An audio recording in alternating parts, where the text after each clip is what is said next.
Título: Aquella Casa Blanca número 42. No podría precisar el tiempo que pasé apoyada en la repisa de la ventana. Miraba en el bullicio de mi calle a la gente pasar de un lado a otro. Pensaba que algunas de esas personas incluso se conocerían o podrían haberse conocido, pues repetían esa misma rutina prácticamente todos los días de su vida. Pero desde mi ventana parecían todas aisladas y sin ningún nexo de conexión. Vistas desde arriba, eran simplemente seres andantes con un patrón fijo de movimiento que apenas cambiaba cuando una ráfaga de viento se acercaba a sus cuerpos. Reflexionaba sobre cuántas veces yo habría sido una de ellas, y ahora no sabía muy bien por qué, me inundaba un sentimiento diferente. Era como si de repente no me sintiera una más. De repente tenía plena conciencia de que era diferente al resto.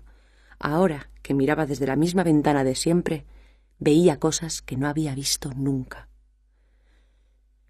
Cerré mi ventana y me senté en el sofá. Cogí mi cuaderno de cosas importantes y sonreí viendo las hojas que había rellenado en apenas unos meses. Mi casa parecía distinta y mi vida también. Hoy había sido uno de esos días menos buenos. Había sentido más dolor de lo habitual, pero había conseguido rellenar un trocito en mi cuaderno. Casi sin darme cuenta, empecé a recordar cómo ocurrió todo. El encuentro con Mingabe 6 meses atrás había sido decisivo en mi nuevo estado, aunque todavía me costaba entender cómo, durante todos estos años, no había sido capaz de ver por mí misma lo que ella me enseñó en apenas una tarde. No sé muy bien por qué decidí visitarla. Una compañera del trabajo, extraña para el resto, me recomendó ir a verla. De esas personas consideradas de otro mundo, poco adaptadas a las exigencias de la sociedad actual, a lo que se espera de nosotros. De esas personas que piensan más en el bienestar que en lo útil, reflexivas y filosóficas, y que resultan tremendamente irritantes cuando irrumpen en tu despacho y te impiden llevar a cabo el urgente trabajo para mañana. Así era Ainhoa, o así al menos la percibía yo. Recuerdo que las cosas no me iban demasiado bien. Profesionalmente tenía una vida plena, pero en el último año mi salud se había resentido. Me costaba conciliar el sueño, me cansaba más de lo habitual y últimamente ese dolor difuso, cambiante, sin causa aparente ni patrón constante, que irrumpía en mi vida no con demasiada frecuencia, pero sí con cierta intensidad. Sin embargo, no me había ocurrido nada especial a que atribuir mi estado. Mi vida transcurría más o menos por los mismos derroteros. Mucha sobrecarga, expectativas no cumplidas, desengaños con algunas personas, pero ¿quién no tiene eso alguna vez en su existencia? Había asistido a diferentes especialistas relatando mis males, pero nada de nada. Todo estaba bien. Tenía que tomarme la vida con más calma. Eso era todo. Ainhoa me habló de Mingabe. Era una amiga suya de la infancia. Según me contó, no lo había tenido fácil. Había vivido algunas situaciones a lo largo de su vida, a las que otros probablemente no habrían sobrevivido. Hace 10 años comenzó a sentir dolor en numerosas partes de su cuerpo y problemas de insomnio sin una causa aparente, hasta que después de deambular varios años por especialistas de todo tipo y condición, dieron con su problema. Tenía fibromialgia. Eso sí, no parecía existir la solución perfecta. Ainhoa creía que hablar con ella me podría ayudar mucho. Me anotó su nombre, apellidos y dirección en un papel, de esos de colores que Ainhoa siempre tenía en su mesa de trabajo. Esa mesa siempre ordenada que irradiaba serenidad, planificación y un olor a bienestar. Esa mesa donde aquella planta repleta de hojas de un verde intenso, salpicadas de flores rojas y anaranjadas, coexistía en perfecta armonía con el trabajo organizado. Esa planta, probablemente hermana de aquella otra que me regaló el mismo día que compró la suya y que yacía desesperada sobre mi mesa de trabajo en un intento de agarrarse al último hilo de vida entre los cientos de papeles que deambulaban en marañas de confusión sin ningún orden aparente. Me había propuesto en numerosas ocasiones ordenar mi mesa, pero nunca encontraba tiempo. Siempre tenía 1000 cosas importantes que resolver. Mingabe me enseñó que las mesas de trabajo reflejan algo de aquellos que las habitan, pero por aquel entonces yo no era consciente de ello. Cogí aquel papel con aquella dirección, no muy convencida de su utilidad y tal vez por cortesía, y lo introduje en mi bolso entre tickets de compra, listas de tareas y tabletas de ibuprofeno. Aquella noche no pude conciliar el sueño. Me levanté varias veces y aproveché los ratos de desvelo para terminar un proyecto que tenía que presentar a un cliente a finales de semana. Pude trabajar un par de horas hasta que el dolor irrumpió. Llevaba varios días en los que había podido llevar una vida más o menos normal, sin excesivas molestias, pero de nuevo irrumpía ese dolor irritante, con esa sensación de quemazón que invadía todo mi cuerpo. El dolor, cada vez más intenso, tornó mi atención hacia la conversación de aquella mañana con Ainhoa. Busqué la dirección apuntada en aquel papel. Mingabe vivía en una localidad cercana a la ciudad a la que debía desplazarme a la reunión de trabajo. Decidí ir a verla. Así quedaría bien con Ainhoa y al fin y al cabo no me suponía ningún esfuerzo adicional. Me pillaba de paso. Además, aprovecharía el viaje para antes de volver a casa probar suerte con otra nueva empresa también cercana. El viaje duró unas 3 horas como estaba previsto. Sonaba un CD de un cantautor poco conocido de origen mexicano que Ainhoa me había regalado de manera especial para ese viaje y viajaba en compañía de las instrucciones de esa máquina sabia que nos lleva de manera precisa y rápida, sin tomar decisiones, a ese lugar a donde queremos ir, o al menos al que le hemos solicitado que nos lleve. Siempre había valorado mi tiempo por encima de todo y evitaba todas aquellas cosas que me hacían perderlo, que no eran funcionales. Reservé un hotel en el centro de la ciudad a una distancia prudencial del objetivo de mi trabajo y a poco más de una 30 de kilómetros de la casa de Mingabe. Después de la reunión y de la comida de trabajo, sobre las 6 de la tarde me dirigí a su casa. Estaba contenta. Había conseguido renovar la colaboración con aquel cliente por 1 año más y con condiciones incluso más ventajosas para nosotros. Y en los tiempos que corrían, eso era todo un logro. Mingabe vivía en una casa independiente, en una localidad al noroeste de la ciudad. Recuerdo que al apretar el timbre me inundó esa sensación extraña de no saber muy bien qué estaba haciendo yo allí. A los pocos minutos apareció una mujer de unos 50 años. Tenía el pelo negro y los ojos grandes, de un verde intenso. El rostro era afable y sosegado, e irradiaba una serenidad difícil de describir.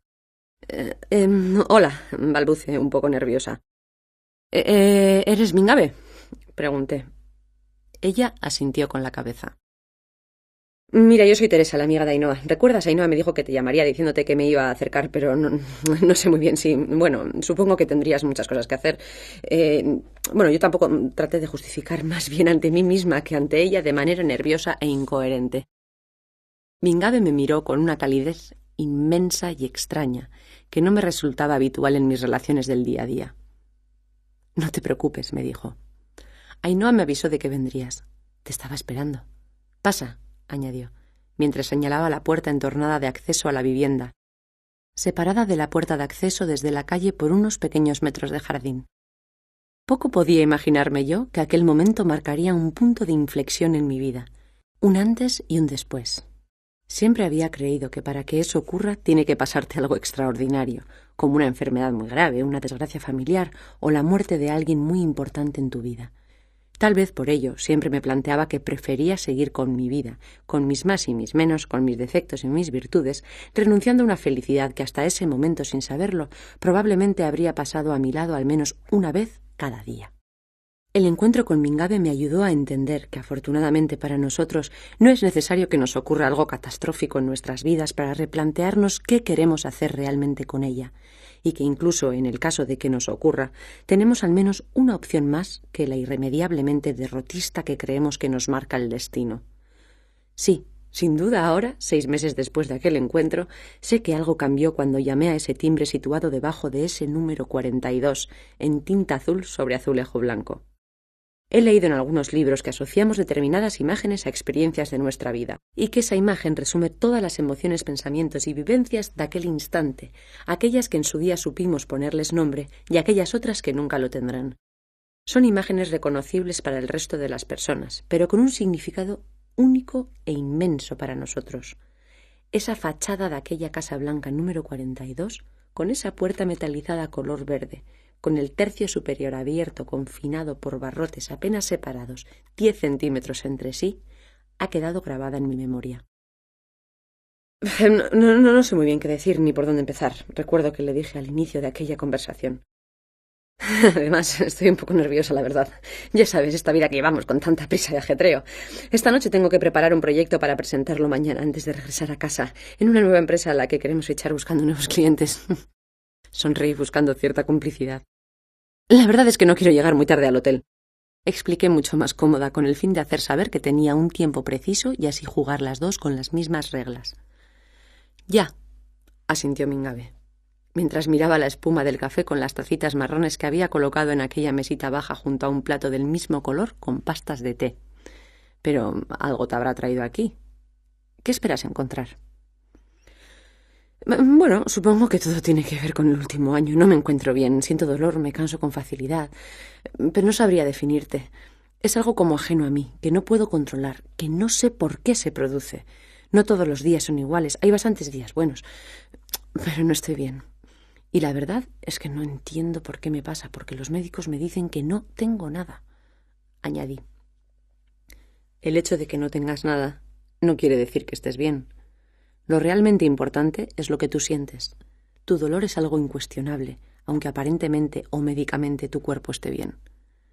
Son los médicos los que tienen que seguir investigando el por qué tenemos esos síntomas que no responden a las formas más habituales y conocidas de enfermar. Pero no por ello debemos cuestionar nuestra enfermedad. Me dijo Ainhoa que te habían diagnosticado fibromialgia. He leído algo sobre ello. ¿Crees que yo podría tener fibromialgia? Pregunté con interés. No lo sé, dijo Mingabe, pero esa no es la única respuesta que necesitas, aunque uno se da cuenta de ello mucho después. ¿Qué quieres decir? Pregunté extrañada. Verás, he pasado muchos años buscando una respuesta a mis síntomas, a mi dolor, buscando una etiqueta que justificara lo que siento, mis días malos y mis días aún peores. 6 años exactamente, con sus noches y sus días, de esos que uno va tachando en el calendario tal vez para tener mayor consciencia del paso del tiempo o para pensar que le queda un día más o menos por vivir. Por fin, un buen día, en un hospital de los muchos que he recorrido, alguien me escuchó, creyó en mí y me regaló una palabra. Fibromialgia. Sus acertadas recomendaciones y su consejo médico fueron decisivos. Yo creía que ahí acabarían todos mis males, pero resultó ser un nuevo punto de partida. Sigo sin saber el porqué. A partir de ahí, tuve que iniciar otro camino, tratando de buscar algunas de esas respuestas en mi interior. Ya, pero no es fácil vivir con algo a cuestas que no puede ser probado y de lo que muchos dudan incluso. Y a veces esa misma duda se apodera de ti y... Suspiré abatida. Lo sé, pero ese es el error, Teresa. Pasamos tanto tiempo tratando de justificar aquello que experimentamos frente a los demás, o incluso ante nosotros mismos, que nos olvidamos de lo realmente importante. Aprender a vivir mejor con nuestro nuevo compañero de viaje. ¿Y cómo se puede vivir mejor con el dolor? Pregunté extrañada. Bueno, respondió Mingabe, eso se aprende con el tiempo, y ese aprendizaje no es una receta universal. Cada uno tiene que encontrar su propia fórmula. Al principio yo había asumido que era inevitable vivir con dolor y decidí meterlo en una maleta, cargando con él allá donde iba. Cuando la carga se hacía demasiado pesada, tenía que dejar la maleta en casa, pero yo también me quedaba porque ya era incapaz de viajar sin ella. Es más, había días en que estaba mejor, esos días en que el sol brilla y hubiera podido salir a la calle sin mi maleta, pero ya no podía hacerlo. Se había vuelto una parte inseparable de mí, y me atemorizaba el hecho de pensar que los demás dudarían de lo que me ocurría y de lo que era yo si me veían por la calle, seguramente más feliz, sin mi pesada maleta. Todos llevamos a cuestas una maleta, Teresa, tengamos fibromialgia o no. ¿Y cómo se consigue aliviar esa carga? Pregunté, convencida de que estaba ante una de las lecciones más importantes de mi vida. Un día decidí pararme un instante. Dejé al margen mis prisas y mis objetivos profesionales, lo urgente y lo deseable socialmente, y me fijé en mi maleta. Por primera vez abrí esa maleta que siempre me acompañaba y me sorprendía al ver por qué pesaba tanto. Junto al dolor, ansiedad, tedio, emociones reprimidas, expectativas no realistas, inseguridad personal y autoexigencias sin respiro vagaban a sus anchas. Esa maleta que yo llevaba arrastrando durante tanto tiempo, asumiendo su carga de manera irremediable, no pesaba tanto solo por el dolor, sino por multitud de cosas que había metido yo misma. Ahora ya no llevo esa maleta. No trato de ocultar mi dolor ni de disimularlo, ni de engrandecerlo ante los demás para ser creída. Camino de la mano con el dolor, sabiendo que será mi compañero de viaje. Hemos aprendido a conocernos mutuamente y salimos a pasear juntos en días de sol, aunque a lo lejos se vislumbre alguna nube. Solo entonces será necesario abrir el paraguas. Mingabe me miró. Resultaba sorprendente lo cómoda que me sentía con ella. Era, sin duda, una mujer muy especial, de esas que tienes la enorme suerte de encontrarte en tu camino. Me consideré tremendamente afortunada de haber llamado a su puerta. Transmitía confianza y no juzgaba nada de lo que yo decía. Simplemente se limitaba a mirarme y escucharme, como si lo que yo tuviera que decir fuera lo más importante en ese momento. Me hizo sentir diferente, única, me hizo sentirme bien. Creo que por primera vez descubrí la riqueza de las palabras. No sentí la necesidad de establecer argumentaciones lógicas ni de intentar a toda costa retenerlas entre los barrotes flaqueados de mi cerebro. Era diferente. Disfrutaba de aquella conversación sin un esfuerzo adicional.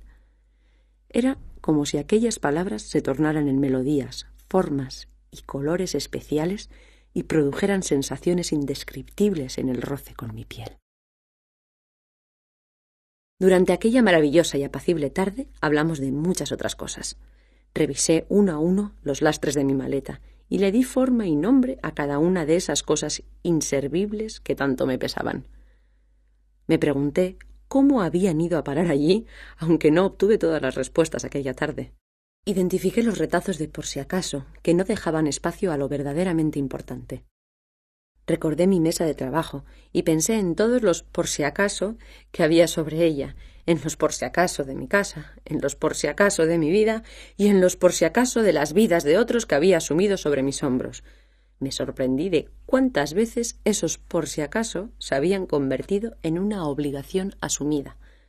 Me había preocupado tanto de prepararme para lo que podía venir que había dejado escapar la propia vida. A veces nos frustramos porque no encontramos lo que deseamos y no nos damos cuenta de que nunca podremos encontrarlo si no vamos preparados para ello, me dijo a lo largo de la conversación. No se pueden coger cangrejos con cañas de pescar. Te frustrarás por no coger ni un solo cangrejo y dejarás pasar miles de peces de colores. Vivimos tan ocupados realizando las tareas básicas, rutinarias, las que consideramos imprescindibles, que nunca nos planteamos qué ocurriría realmente si dejáramos de hacerlas. Ni pensamos en lo que perdemos por hacer esas cosas. Las tareas realmente importantes precisan tiempo, ese tiempo que rara vez les concedemos. La verdadera existencia se ahoga con la propia rutina de la vida. Todo eso nos hace enfermar. Las cosas no siempre son lo que parecen. Hay muchos que deambulan por el mundo bajo una etiqueta de sano, cuando en realidad están más enfermos que otros que engrosan las listas del sistema sanitario. Me quedé pensativa. Hice un recorrido rápido por mi vida día a día, y me resultaba difícil encontrar un solo momento, salvo el del sueño, y con muchas excepciones, donde mi vida no estuviera marcada por la utilidad y la productividad. Recordé mi agenda granate, esa agenda que llevaba a todas partes, donde todo estaba planificado y estructurado hasta el último instante. Recordé esa franja horaria de cada día, ocupada desde las 8 de la mañana hasta bien entrada la noche, sin un minuto de respiro, ahogado por su propio tiempo, sin un minuto para mí. Pensé también en las cosas que me había perdido por ello, y si lo que realmente había ganado era tan importante o simplemente lo había convertido en urgente. A mi cabeza vino Ainhoa, y me pregunté si realmente la equivocada no era yo. Me sonreí recordando mi postura irónica y cabal ante todo lo que ella hacía o decía, solo porque su forma de entender la vida era diferente. Me había preocupado tanto de probar que mi postura era la correcta, que no había sido capaz de ver todo lo que podía aprender de ella. Una voz de una madre llamando a su hijo para cenar desvió mi atención de aquella conversación. No tenía conciencia del tiempo que había pasado. Miré el reloj, ese reloj que no había mirado en toda la tarde. Eran casi las 10 de la noche. Me despedí de Mingabe y le di las gracias. No necesité decir nada más. Regresé en dirección al hotel. Pensé en mis planes para el viernes y decidí cambiar mis prioridades. No iría a visitar la nueva empresa. Había logrado el objetivo que me había marcado para el viaje. No tenía por qué justificarme añadiendo más obligaciones a mi lista ya de por sí excesivamente exigente. No volví al hotel a preparar el proyecto. Ya no era necesario en ese momento. Miré al cielo y me reencontré con la luna. Con mi mirada fija en ella, formé con los dedos pulgar e índice de mi mano izquierda una C que se acoplaba con total perfección a su forma de aquella noche. Cuarto decreciente, me dije a mí misma, esbozando una sonrisa teñida de nostalgia. Recordé las veces que cuando era pequeña miraba esa misma luna con mi padre y poníamos nombre a su forma. Recordé cómo disfrutaba cuando la veía llena, como un gran queso de bola iluminado, tan pequeñita y accesible. Pensaba que podría llegar a ella fácilmente y me preguntaba si habría algún avión que me pudiera llevar hasta allí. Luego, ya de mayor, me avergonzaba el haber creído esas tonterías y ya no volví a pensar en ello. Esa noche me volví a sentir más niña que entonces y más sabia de lo que había sido en toda mi adultez.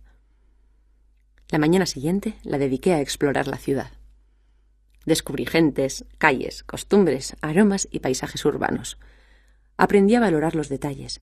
Me impregné de lo realmente importante, del sentimiento de estar viva. Caminé más libre que nunca. En una pequeña tienda compré un cuaderno cubierto con una tapa dura de flores para anotar las cosas verdaderamente importantes. En el margen derecho, casi instintivamente, dibujé el número 42. Volví a casa escuchando el CD que me regaló Ainhoa. Me di cuenta de que a pesar de que en el camino de ida había sonado esa música, en ese momento me resultaba totalmente desconocida. Pensé en todas las veces de mi vida que miraba pero no veía, que oía pero no escuchaba, que tocaba pero no sentía. Disfruté de cada letra de aquellas canciones como de un gran regalo. Hice paradas imprevistas, no planificadas, en las carreteras secundarias del camino, donde encontraba esos carteles que señalaban la palabra mirador. Allí donde solo unos pocos coches paran, de los miles que pasan un día de diario. Miraba aquellos paisajes acercándome a ellos por primera vez, disfrutando de la maravillosa experiencia del descubrimiento. Desde aquella altura miraba hacia abajo, perpleja ante la inmensidad de aquellos valles y la belleza de la profundidad, cercana a tocar las nubes con mis manos. Me preguntaba cómo podía haber sido ajena a todo aquello en mi viaje de ida. Han pasado ya 6 meses desde aquel encuentro. Sé que me queda mucho aún por aprender y mucho por vivir. Los médicos siguen sin encontrar todavía una respuesta clara a mis síntomas, pero no condiciono mi vida a esa respuesta. Cuando la encuentren, seguiré sus consejos, pero también soy consciente de todo lo que puedo hacer yo. Ahora tengo días buenos y menos buenos. Cada vez me pregunto menos, ¿por qué a mí? Y respondo más a, ¿qué puedo hacer yo para? Muchas cosas han cambiado desde entonces, pequeñas grandes cosas. Trato de reflejarlas todas en mi cuaderno de cosas importantes. Me he dado cuenta de que lo verdaderamente importante requiere esfuerzo y que muchas otras cosas saldrían igualmente con la mitad del que le dedicamos. He aprendido que el trabajo y el disfrute personal pueden convivir en armonía e intercalo flores de colores entre mis proyectos laborales. Saboreo las cosas más sencillas porque son las que me proporcionan las emociones más dulces. He aprendido a vivir un poco más y a usar mi tiempo un poco menos. Trato de disfrutar de cada instante pensando en lo que me aporta en ese fugaz momento y no presuponiendo lo que me aportará mañana. He aprendido a correr riesgos sin miedo a equivocarme para poder crecer. Ya no busco el éxito como resultado como hacía antes. Me he dado cuenta de que ese éxito no me asegura el crecimiento, pero lo aprendido sí. He aprendido a no juzgar por las apariencias, a no creer verdades absolutas, a manejarme serena en la probabilidad. Ahora pienso menos y siento más. Desde ese día, y casi por costumbre, me asomo un rato a mi ventana y observo a esas gentes de un lado a otro, con sus movimientos automáticos, arrastrando sus pequeñas y grandes maletas. Entre esa multitud, uniforme y monocromática, una mujer de pelo negro y ojos de un verde intenso me sonríe. Esa mujer soy yo.